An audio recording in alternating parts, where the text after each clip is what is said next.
Good morning, ladies and gentlemen. Welcome to Comcast's second quarter earnings conference call. At this time, all participants are in listen-only mode. Please note this conference call is being recorded. I will now turn the call over to Executive Vice President, Investor Relations, Ms. Marcy Ryvicker. Please go ahead, Ms. Ryvicker. Thank you, operator, and welcome everyone.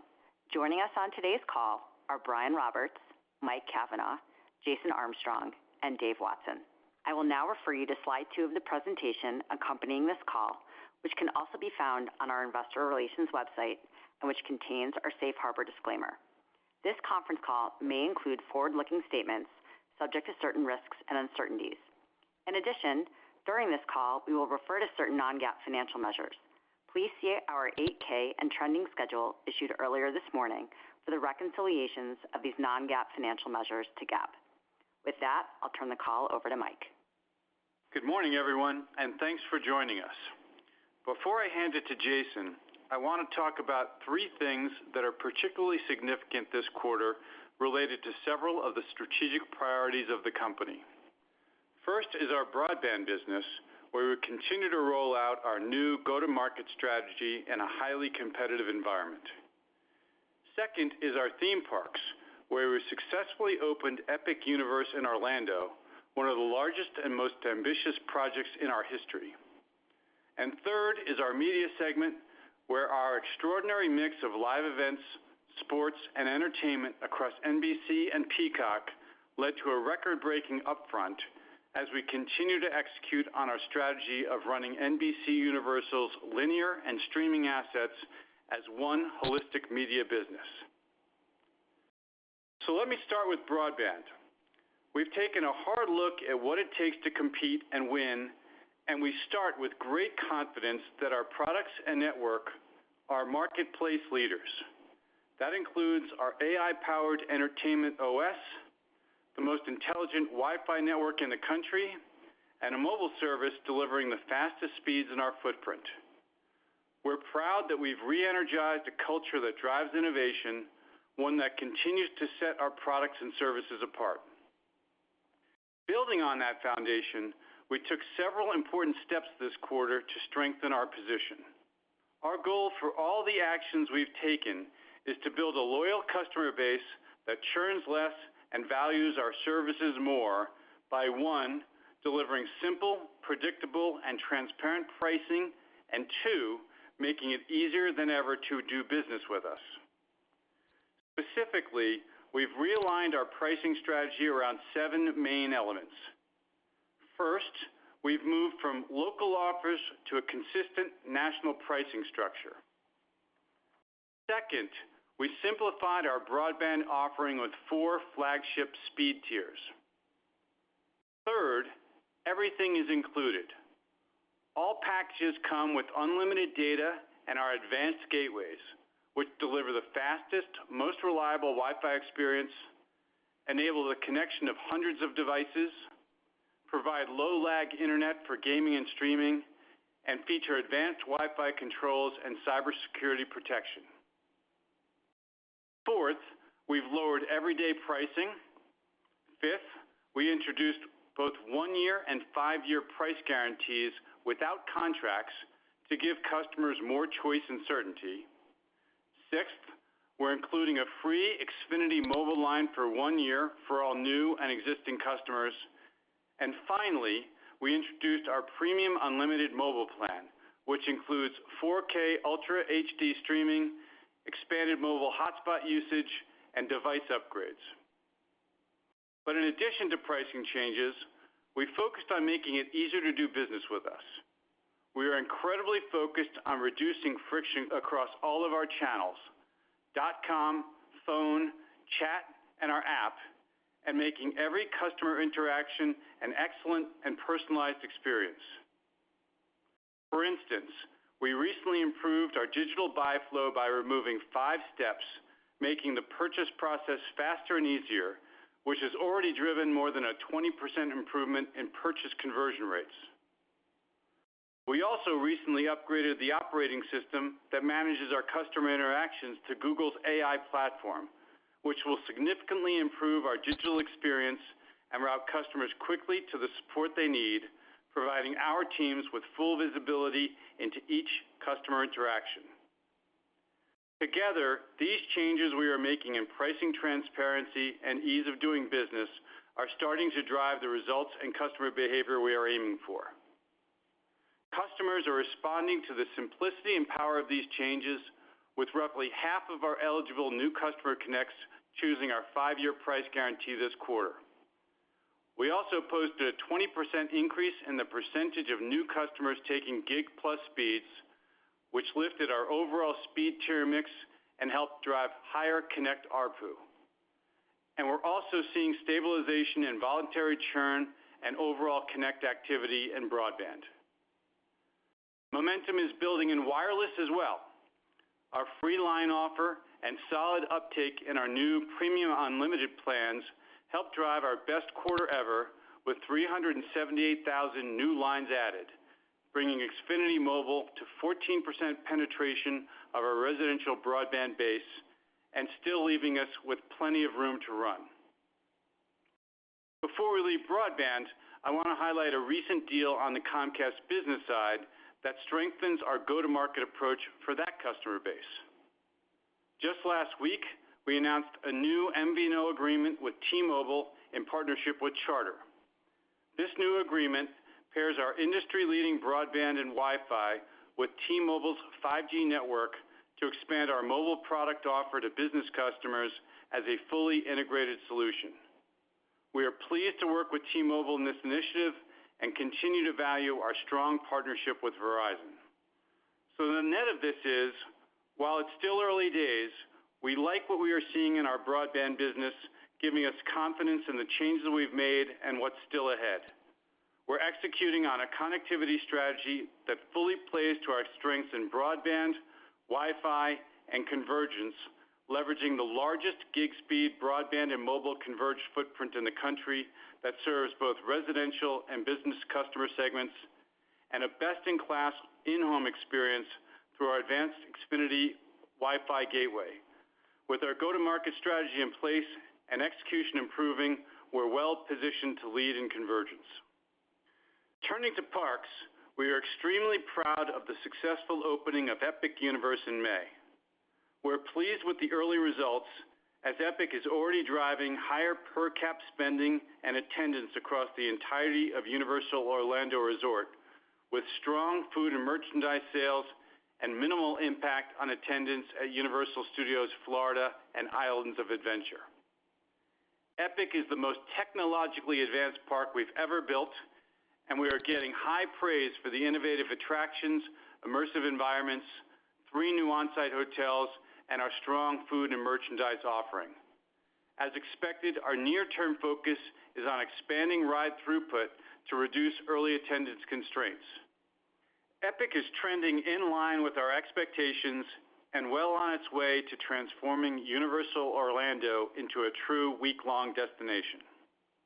Beyond Orlando, we're executing against a strong pipeline of new opportunities to serve more guests. Universal Horror Unleashed opens in Las Vegas next month, and we're developing a second year-round horror experience in Chicago, tapping into one of the country's top tourist markets. In addition, in Texas, our Universal Kids Resort is moving towards a 2026 opening, and we're continuing the planning process for our new park outside of London, slated to open in 2031. These projects reflect our long-term strategy to expand reach, enter new markets, and broaden the appeal of our parks portfolio. Turning to media, our world-class combination of entertainment content and live sports and events continues to drive results across NBC and Peacock. We just closed our most successful upfront ever with record total sales and our largest sports commitments to date. Peacock was a standout, up more than 20% year over year and representing over a third of NBC Universal's total volume.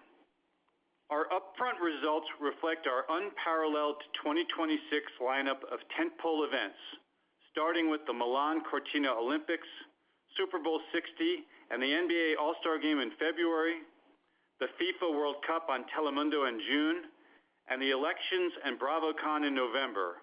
along with a robust slate of entertainment and sports content throughout the year. We also expect to build on the momentum we are seeing in our entertainment content.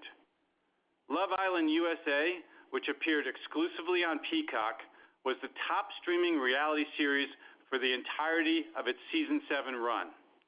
It attracted a significant number of first-time subscribers, and importantly, two-thirds of those new paying customers went on to engage with additional content, driving a lift in overall consumption across the platform. Peacock continues to differentiate itself with one of the most robust live sports offerings of any streamer, and that position will only strengthen with the addition of NBA coverage this fall. In fact, in 2026, Peacock will stream more live sports hours than any other streaming entertainment service. Add to that Pay One films from our top-performing studios, original series, next-day NBC and Bravo content, news, and a full entertainment library, and Peacock continues to deliver significant value. To better reflect this premium content, we recently announced a $3 price increase rolling out in July for new subscribers and in late August for existing ones. The impact of this price increase, combined with the strong upfront results I just discussed, helped position us in the fourth quarter as we launch the NBA and take on higher sports programming expenses, particularly in the first year of the NBA contract when we absorb the full impact of adding these new rights. So to wrap up, across the company, we're executing with focus, simplifying how we operate, and leaning into areas where we have real competitive advantages. And we're doing it while maintaining a strong balance sheet and returning meaningful capital to shareholders. We feel great about the momentum we're building and confident in our ability to create long-term value. With that, I'll turn it over to Jason. Thanks, Mike, and good morning, everyone. Let me start with a high-level overview of our consolidated results before getting into more detail on our businesses. Consolidated revenue increased 2%, benefiting from our core 6 growth drivers, 3 of which are organized under connectivity, including broadband, wireless, and business services, and 3 of which are in content and experiences, including parks, streaming, and studios.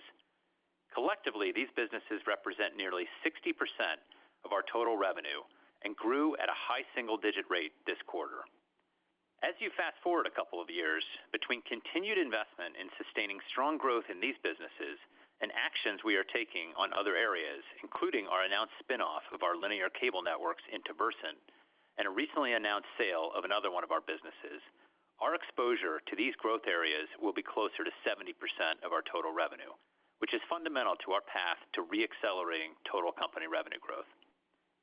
EBITDA grew 1% this quarter. Adjusted EPS grew 3% to $1.25, and we generated $4.5 billion of free cash flow while returning $2.9 billion to shareholders, including $1.7 billion in share repurchases. Now turning to our businesses, starting with connectivity and platforms. Beginning with broadband, the competitive environment remains intense, as we had previewed, and when combined with the typical negative seasonality in the second quarter, resulted in 226,000 subscriber losses.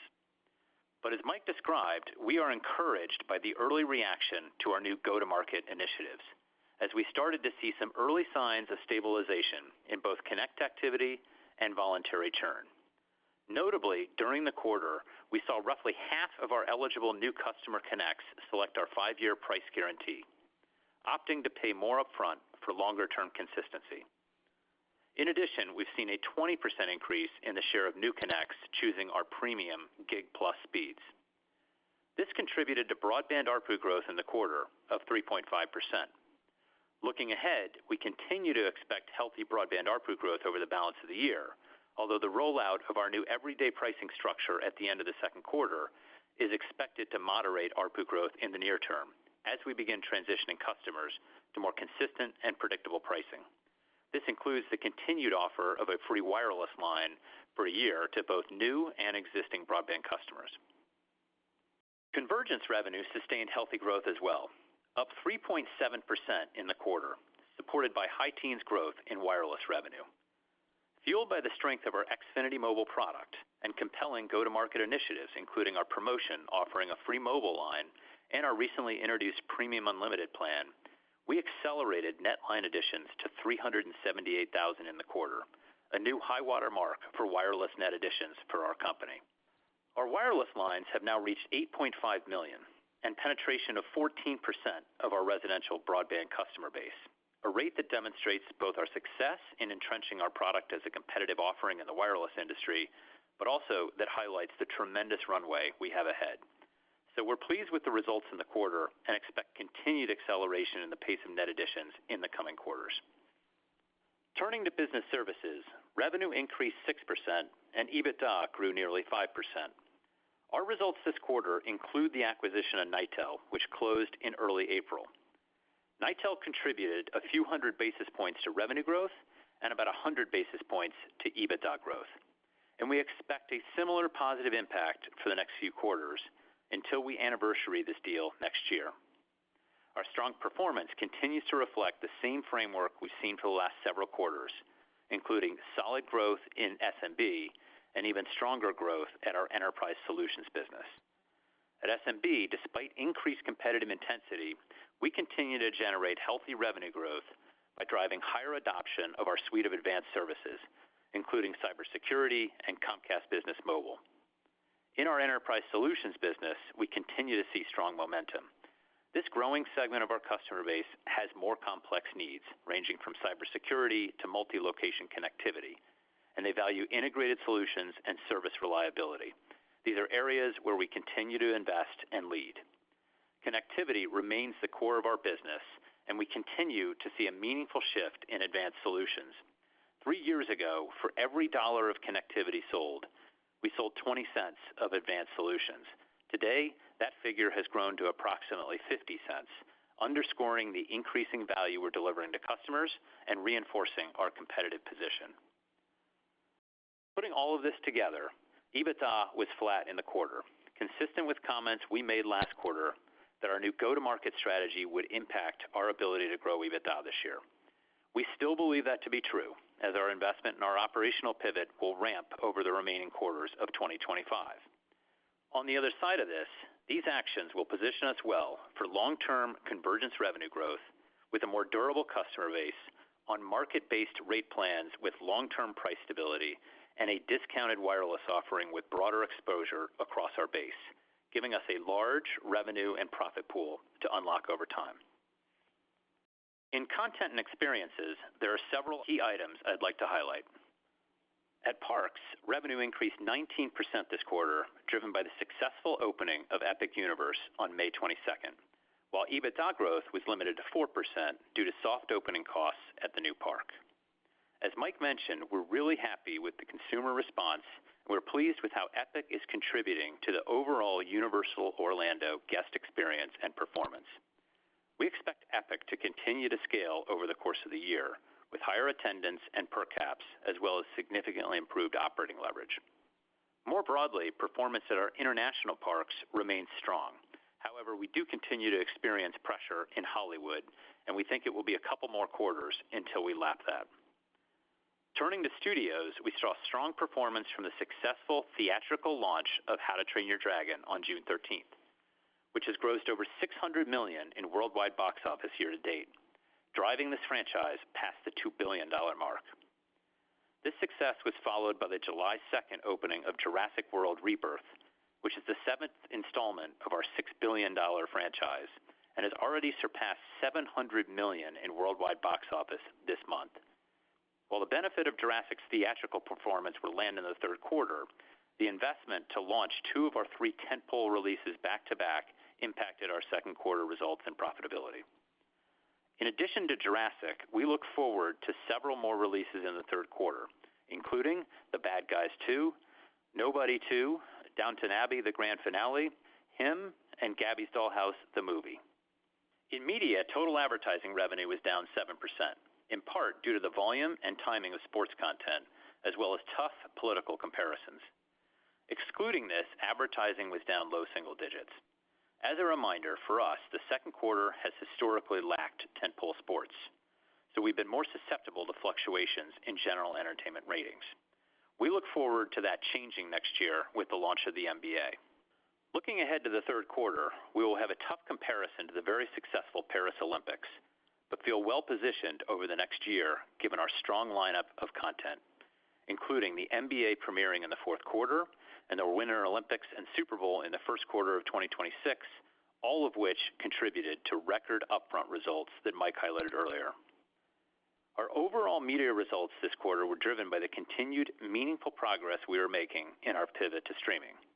Peacock delivered double-digit revenue growth and a nearly $250 million year-over-year improvement in EBITDA losses, which landed at $100 million this quarter. Despite second quarter being a seasonally light sports quarter, we held paid subscribers steady at 41 million, driven in part by the wildly popular new season of Love Island USA. Before wrapping up on capital allocation, let me start by spending a minute on the impact of the corporate tax provisions in the recently enacted tax legislation. The legislation restores 100% bonus depreciation, reinstating full expensing for property acquired and placed in service after January 19th of this year, and restores immediate deductibility for domestic R&D expenses. So how does this impact us? We are a leader in U.S. infrastructure investment, we're a leader in domestic content production, and we're a leader in the domestic experiences category. In fact, we have the nation's largest broadband network and are extending our network by adding 1.2 million passings a year. We've just debuted the largest and most sophisticated theme park built in the U.S. in decades. We are leaders in entertainment programming and production, with our film studio consistently ranked number 1 or number 2 in worldwide box office. And we are number 2 in domestic sports programming and the home to many of the top sports in the U.S., like the NFL, the Olympics, the World Cup, golf, and will soon add the NBA. As a result of all of that, there are several things in the legislation that benefit us, and we estimate on average roughly $1 billion in annual cash tax benefit for the next several years, with much of the benefit relating to infrastructure investments. In broadband, we've said for some time now that we expect in the vast majority of our domestic footprint, there will effectively be 2 multi-gig symmetrical wires running into the home. And that's exactly what we've been preparing for, by further strengthening and extending our network and innovating to differentiate the in-home Wi-Fi experience we deliver. The change in tax legislation provides a tailwind to that strategy and further supports our U.S. investment, benefiting the company, our customers, and the communities we serve all across the country. So our expectation is that this legislation helps fuel the capital allocation formula that's been successful for us, which starts with reinvesting in our businesses, prioritizing a strong balance sheet, and strong returns of capital to our shareholders through dividends and share buybacks. We've been shrinking our share count by mid-single digits on an annual basis for the past several years, and we expect to continue to do that as part of a robust and balanced capital allocation framework. With that, let me turn it back over to Marcy. Thanks, Jason. Operator, let's open the call for Q&A, please. Thank you. We'll now begin the question and answer session. If you have a question, please press star and the number 1 on your touch-tone phone. If you wish to be removed from the queue, please press star and the number 2. If you're using a speakerphone, you may need to pick up the handset first before pressing the numbers. Once again, if there are any questions, please press star to the number 1 on your touch-tone phone. Our first question today is coming from Michael Rollins from Citibank. Your line is now live. Thanks and good morning. First on broadband, you mentioned the early reaction that you've seen from the adjustments to your go-to-market. Curious if you'd give some more details, on that, on the competitive landscape, and how that influences the pace over which you'd expect to improve quarterly broadband performance going forward. Hey, Mike, this is Dave. So, starting with the competitive landscape, it remains intense, as we've noted. Fixed wireless, remains very active in the marketplace. Fiber competitors continue to build more passing. So that certainly hasn't changed in terms of the landscape. From our perspective, we want to make these changes that will help our competitive position, leverage our strengths, but change the experience side of things to address some of the pain points that we've talked about. So while it remains intense, the changes, what doesn't change is our tremendous sense of urgency around getting to the other side, around whether it's all-in pricing, whether with leveraging the gateway included, unlimited, the free mobile line as part of it, the lowering everyday pricing, the 5-year price guarantee that's key, and all the customer experience changes. Those things are underway. Real early to comment in terms of any impact at this point, other than to say, as Jason brought up, that the early connect activity very encouraging. Half of the eligible new customer connects selected the 5-year price guarantee, and we saw a 20% increase in the share of new connects choosing the premium gig speed. So, like the early results, but we're moving with a lot of speed. And like the early results. Mike, it's Mike. I'll just jump in and echo, and kudos to Dave and Steve and team.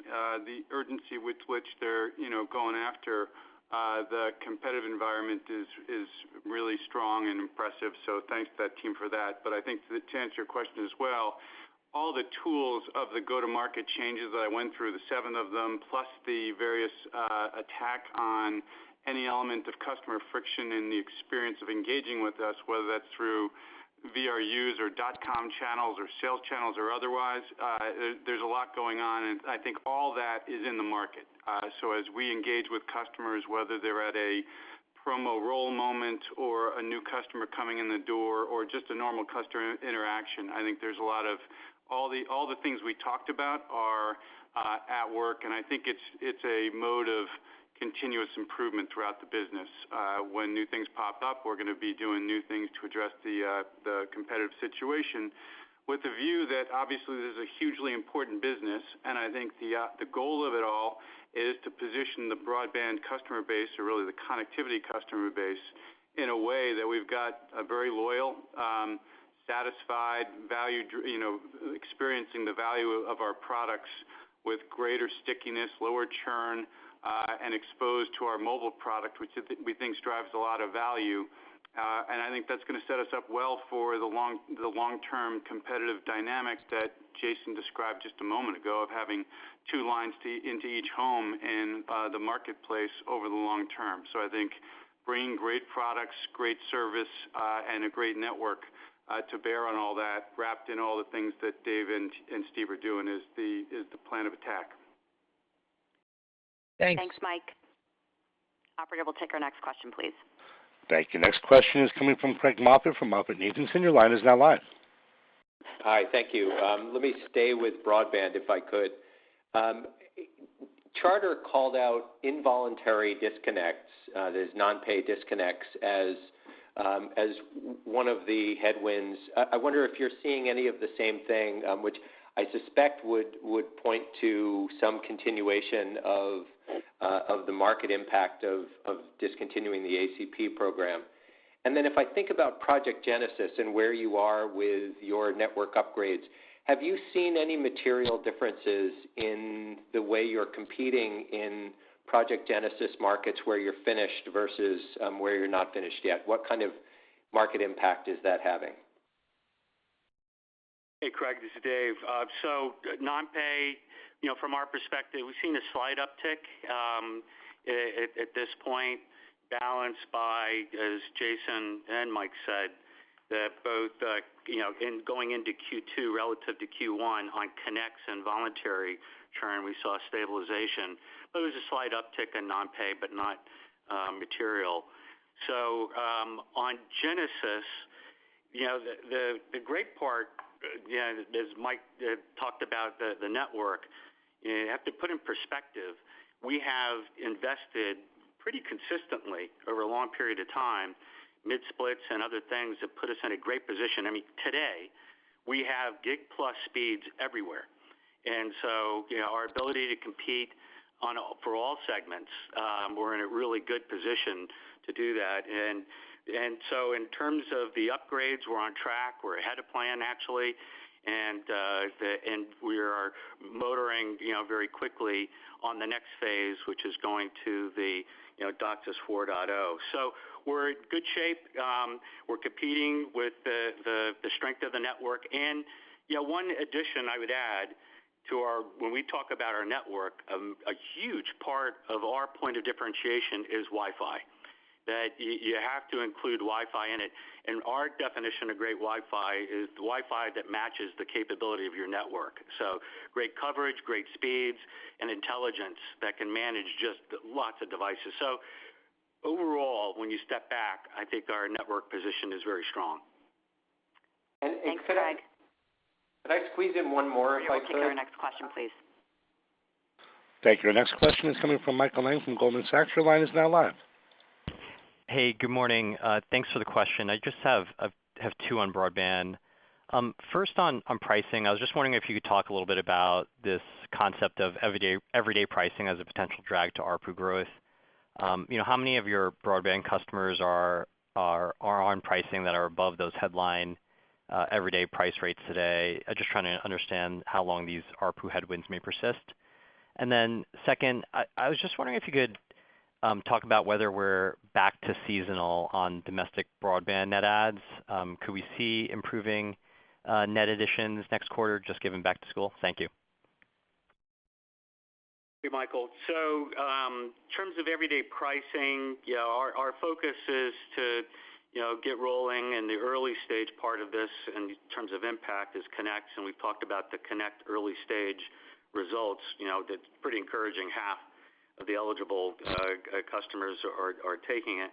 But we won't be bashful in terms of making available to the existing base the right packages that make sense for them.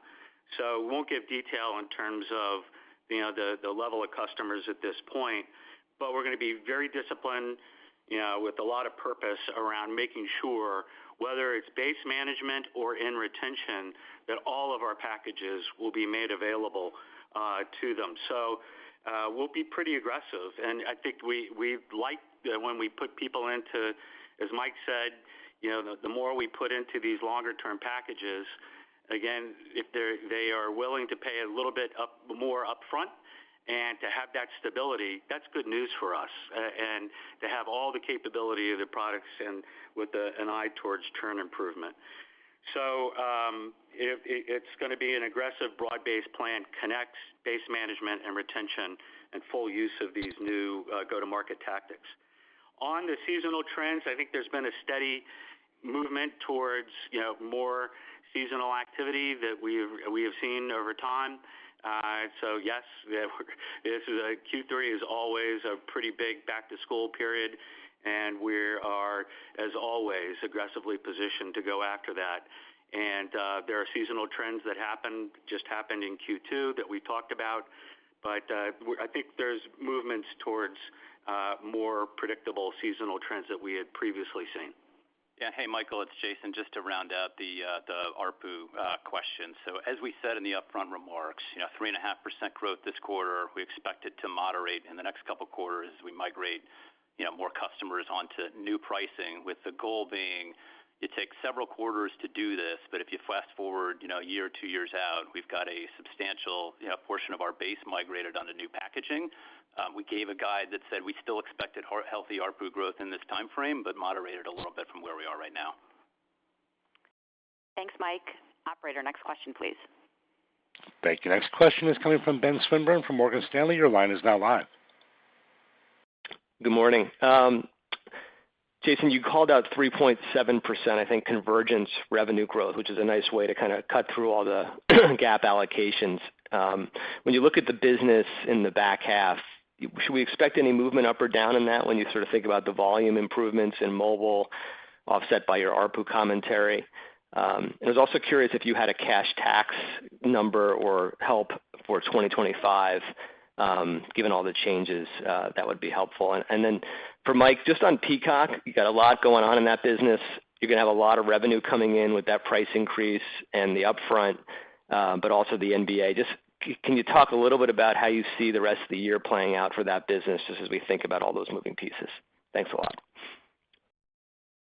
Several questions there, Ben. Let me start with cash taxes. So we said $1 billion a year on average for the next several years as a result of substantial domestic infrastructure investments we make. We're exactly the type of company this benefits because of the type of investments we're making. I'd look for that to be, roughly that number in 2025. Not something we're going to kind of continue to guide on, but as you look to set expectations for 2025, that's probably about the right number.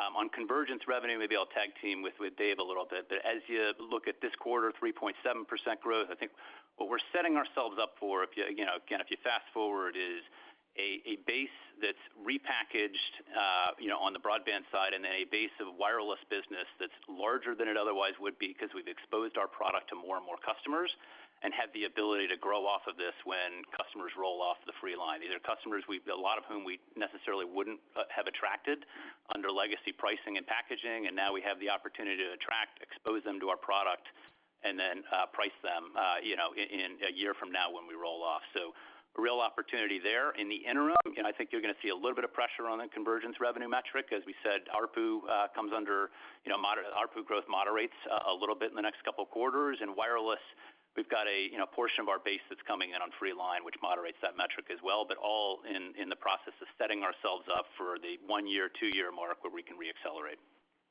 This is Brian. I just want to, on the cash tax point, just use it as an opportunity just to say that, any policy that encourages American investment really lines up extremely well with everything we've done since the founding of the company. So for decades, we've been investing mostly here in America, building the biggest broadband network, opening theme parks, high-skilled workforce, and we believe where technology's headed, especially with AI and all the different connectivity uses to reshape our society and everything we do, that we are in a great position to continue to lead and invest in the nation's broadband, fiber, internet infrastructure as we always have done. So I think it leads to the cash tax question that we are going to be able to take advantage of that policy in a way that's great for our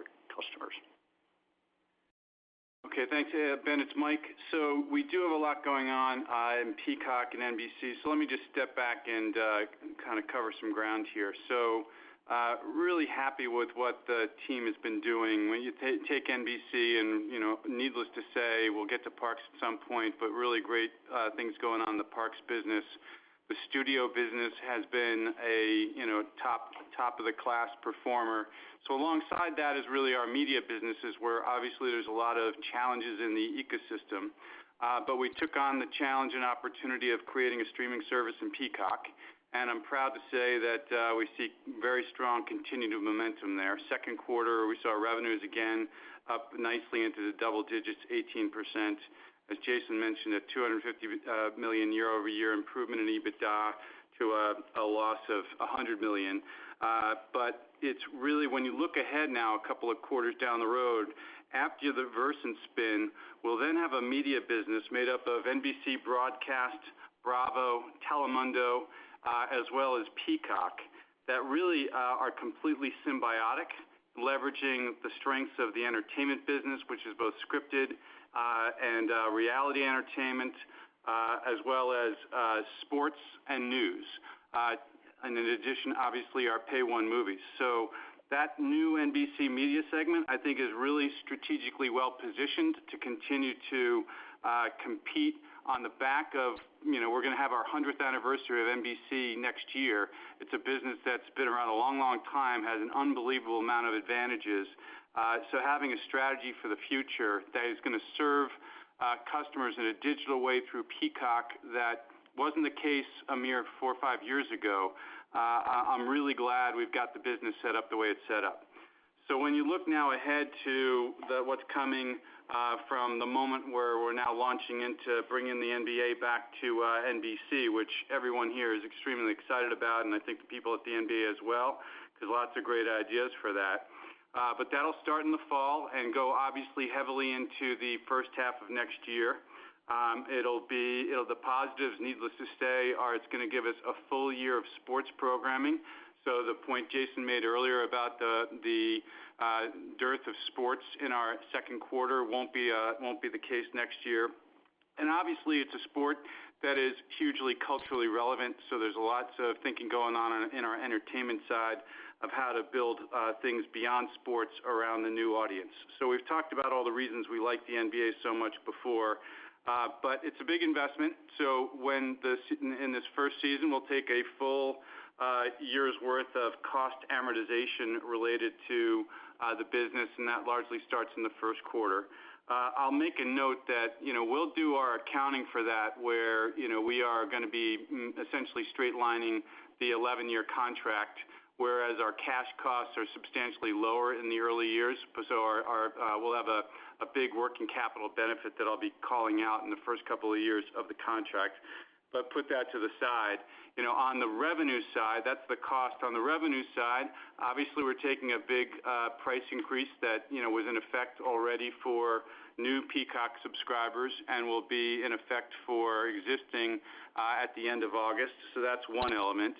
I talked in the earlier remarks about the incredibly strong sports upfront. So I think a big piece of that is having the NBA in there. So that's delivered strongly. And over time, we'll have, in the next few years, we'll have the opportunity to drive Peacock subscribers higher as, we, leverage NBA and other content and the continuation of consumer trends moving from the linear ecosystem to the streaming ecosystem continues. We'll have our various distribution deals over several years, call it 3 or so, reset and capture more revenues on that side. And over multiple years, we'll have the chance to rebalance various programming commitments for Peacock and NBC at large. So that's the dynamics. I won't give you any particular second half forecast, but as you look through the next year, we're onboarding all of that, and I look forward to, when we're here in a year from now with one season under our belt and lapping that year. I think the business of media at NBC is set up to be well positioned for growth from there, post-Versant, post-NBA, and with the scaled Peacock that it now is. And I think the last point is it's also a set of properties and assets that is going to be extremely attractive to the consumer and very well designed to participate in any of the possible rebundlings and reaggregation of streaming services.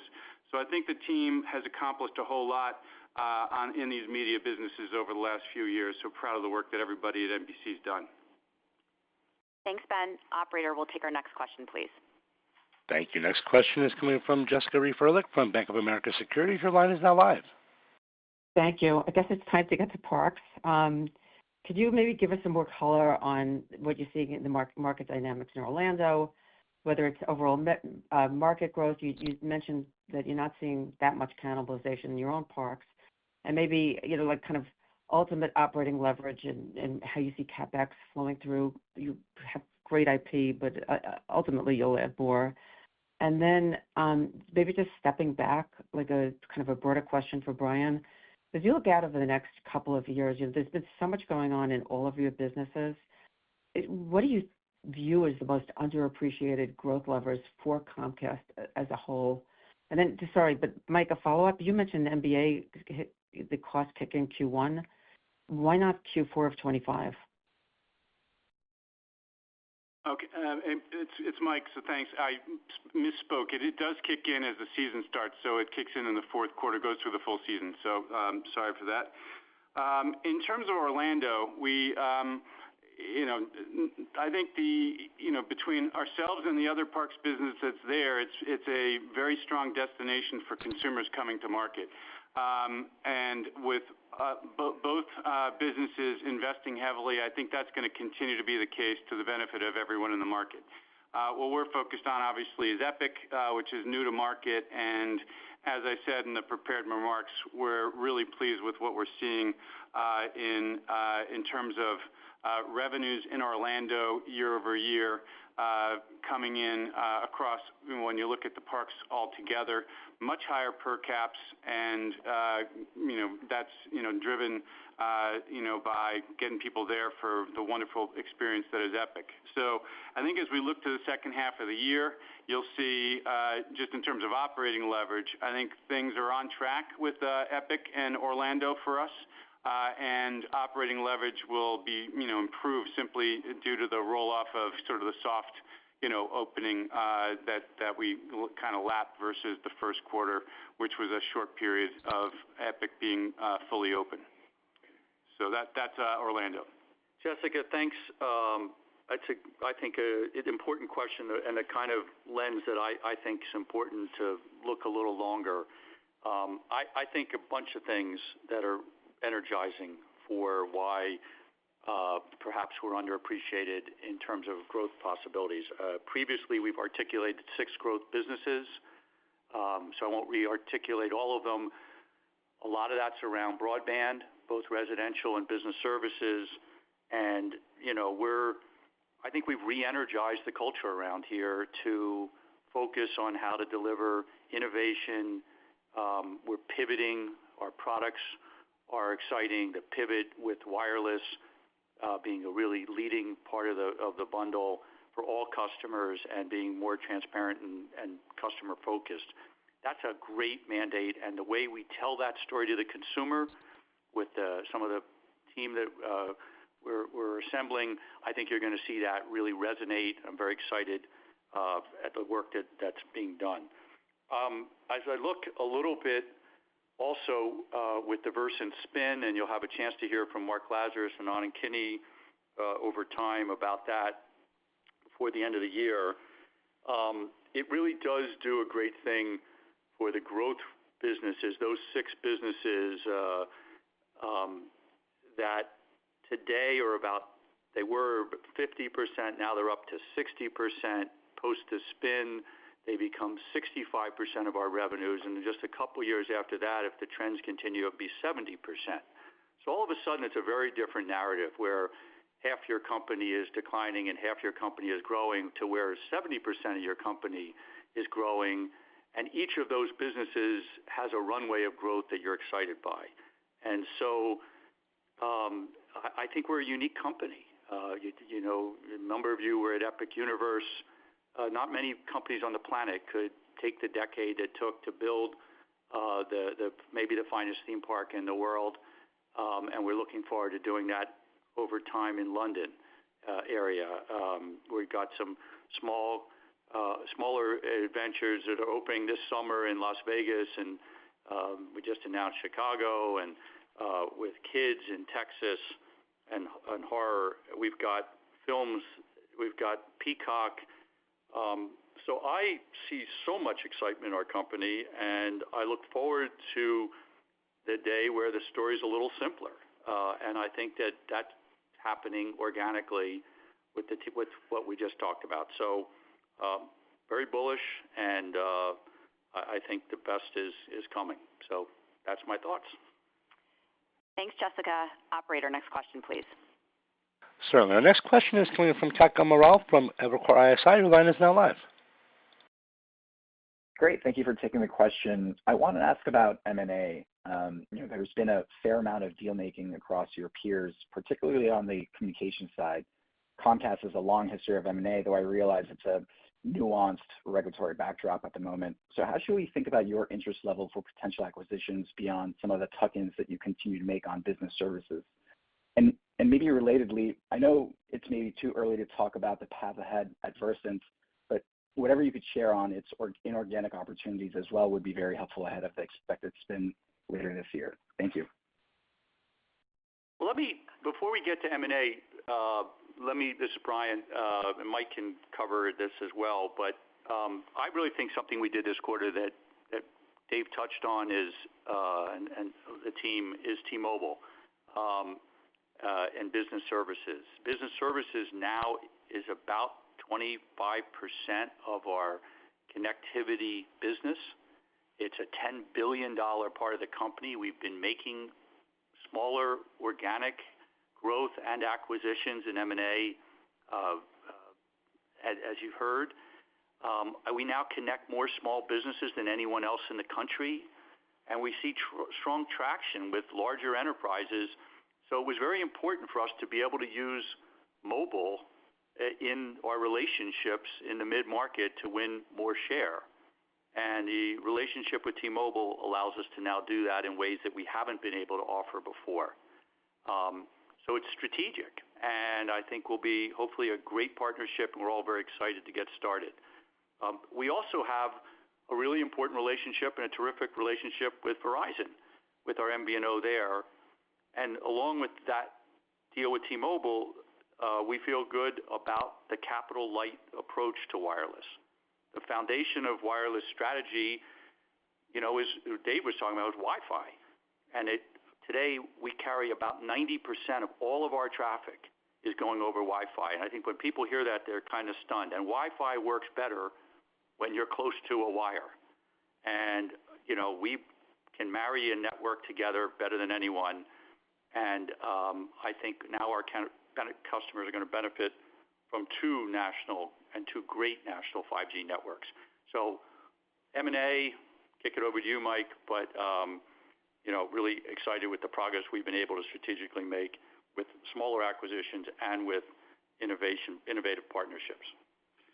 Yeah, so on M&A, I think these are comments that are consistent with what you've heard from us before. I mean, I think it starts with, obviously it's our job to consider things, think about things, look at what could be coming around the corner, and with discipline evaluate anything that does come along. So not speaking other than, in a general way about that, you could assume that the cadence of what we do is to give a lot of thought to what inorganically could be value creating.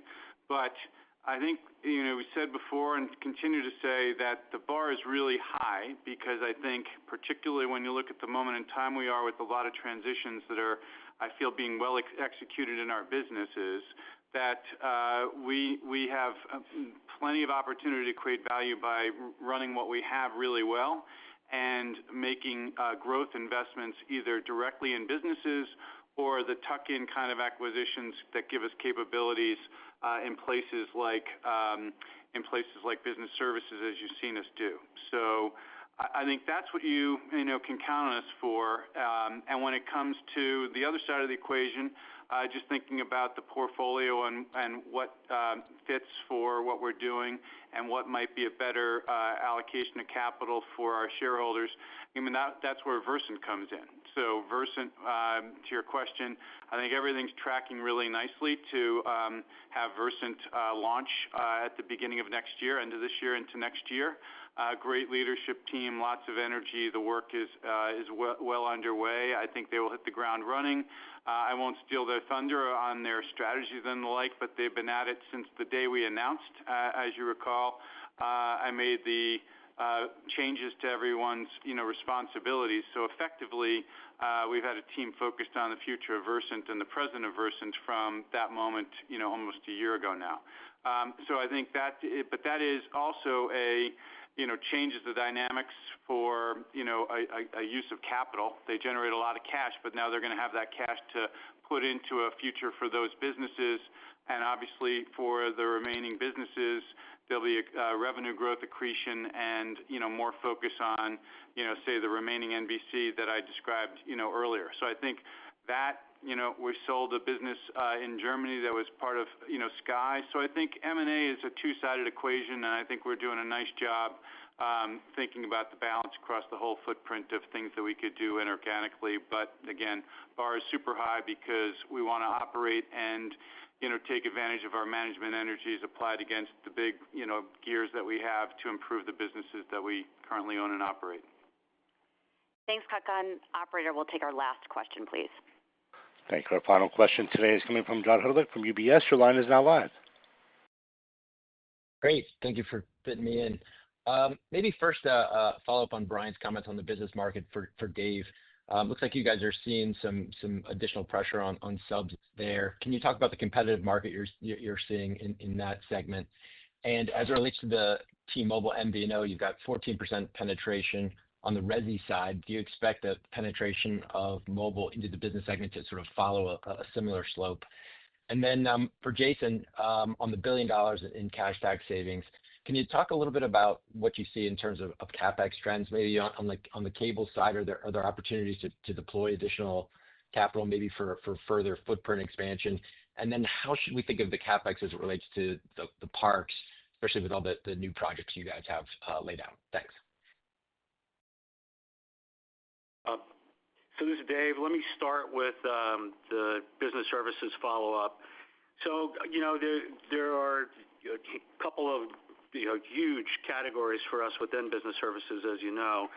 On the competitive side that you mentioned, it's been this way the last several quarters. In SMB, we are the market share leader. There's increased competition. We see, some certainly with fixed wireless.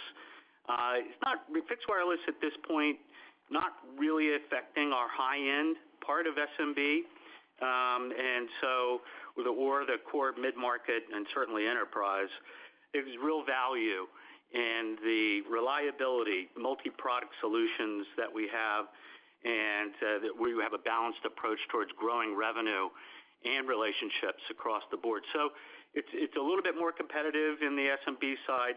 Mid-market and enterprise, though, strong momentum.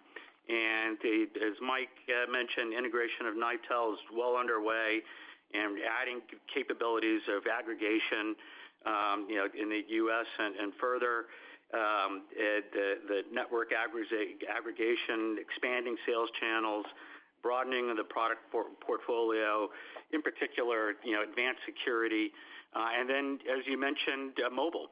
So mobile, as Brian mentioned, the relationship, we've got a great one with Verizon on Resi. There's a really important one with T-Mobile in business. So it's early stage, comes at a really good time for us to kickstart a higher gear for our business services team, and including mobile, a big part of how they compete. So more to come on that. Hey, John, on the CapEx side related to any sort of cash tax relief that we've articulated, let me step back on infrastructure as a category. A few of you have asked sort of questions related to this, but we are building out 1.2 million homes per year. We've done that. We're on pace to do that this year, did this last year. If you really step back, this is a validation of how we see ultimately the market for broadband, right? And we're in a competitive period right now. Not sure we expect that to change. Fiber will continue to be built out against us. Fixed wireless is going to continue to have, sort of a niche it carves out in the value-conscious world. When we build new homes, though, it is against a framework that the competition of the future will involve two wires coming into the vast majority of the territory that we serve, in addition to fixed wireless having carved out a more permanent niche in the market. Despite that, we feel very comfortable competing in that sort of environment. And so as we look to invest, you look at the cash tax profile, the changes that sort of dictates in terms of return profiles around investment. I would tell you it strengthens the case, on the infrastructure side. So I would look for us to continue to be very aggressive in building out new homes, very aggressive in infrastructure investments to support the Genesis investment around mid-splits, DOCSIS 4.0, and how quickly we upgrade the networks. I think, as I said in my prepared remarks, any incremental cash will fit into our traditional framework, which is, number one, investing in our businesses. And on the infrastructure side, this new legislation is a tailwind to that. On the park side, I think as we've articulated before, you've called it right in your research, we get a little bit of a break here post-Epic. So obviously we had substantial investments going to Epic. That was a big new launch. We'll trail down off of that for, call it a couple of years. We still have obviously a lot of investment going on in parks, including the smaller parks we've talked about. That'll sort of fill a little bit of the void, but nonetheless, we'll trend down for a couple of years, and then we'll ramp back up as we approach the park in London. But I'd look for, that to be a couple of years from now. Thanks, John, and thank you all for joining us this morning. Thank you. That does conclude today's conference call. A replay of the call will be available today starting at 11:30 a.m. Eastern Time on Comcast Investor Relations website. Thank you for participating. You may all disconnect.